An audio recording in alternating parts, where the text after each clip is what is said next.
घर छोड़कर जा रहे हो? नहीं माँ, कुछ कपड़े रंजीत के घर पर रखूंगा। क्यों? रात को वहीं रुक जाना पड़ता है। रुक जाना पड़ता है या जानबूझकर वहां रात गुजारते हो? कुछ भी समझ लीजिए।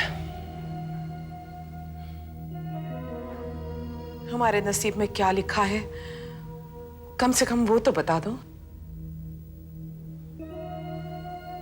हम तुम्हें जितना अपने पास लाने की कोशिश कर रहे हैं, उतना ही तुम दूर होते जा रहे हो। मैं कहां दूर हो रहा हूं मां? मैं तो... क्या घर से दूर भागना अपनों से दूर भागना नहीं है? क्या हम तरसते ही रहेंगे कि हमारी संतानें एक छत के नीचे हमारे सामने हो? मां, आप जानती हैं कि मैं घर से क्यों भाग रहा हूं। जानती हूं, मगर ये कोई हल नहीं है विशाल। मां, मुझे यहां घुटन होती है। दोस्त के घर जाकर रात गुजारना मेरी आदत नहीं है मां, मजबूरी है। यहां रहता हूं तो सीमा का व्यवहार मुझे छल नहीं कर देता है। सीमा की चिढ़ का कारण मेरी समझ में नहीं आया। मैं भी समझ नहीं पाया मां। तुमने उससे कहा कि तलाक ले लो। वो हर बात का दोषी मुझे ठहराती है मां। पुरानी घटनाओं को मुझसे जोड़ती रहती है।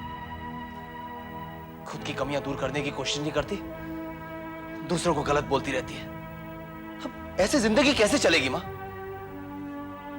इसलिए मैंने उससे कहा कि मुझे छोड़ दे। शादी एक मजाक बनकर रह जाएगी विशाल।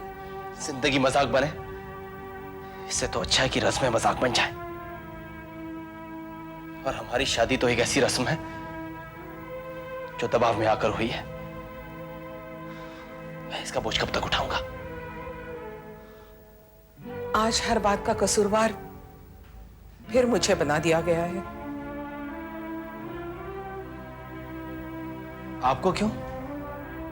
सीमा को शक है कि मैंने तुझसे कहा है कि सीमा से तलाक ले लो। अब आप ही बताइए ना मां, ये बिना बात की बात है कि नहीं? मैंने उससे कहा, खुद कहा, और उसने आपका नाम जोड़ दिया। ऐसी शक्की औरत के साथ मैं जीऊं तो कैसे जीऊं? इससे तो अच्छा कि हम दोनों अलग हो जाएं। हमारे परिवार में ऐसा कभी नहीं हुआ बेटे। रिश्ते आंसू बनकर कितना भी छलके, परिवार की सीमाओं के बाहर नहीं जाते। लेकिन मां, मैं कैसे संभालूं? संभालना तो पड़ेगा ही बेटे। छोड़ना बहुत आसान है, जोड़े रखना बहुत मुश्किल। पत्नी नहीं समझती तो पति को समझना पड़ता है। नजदीकियों की सीमाएं हो सकती है बेटे, दूरियों की सीमाएं नहीं होती।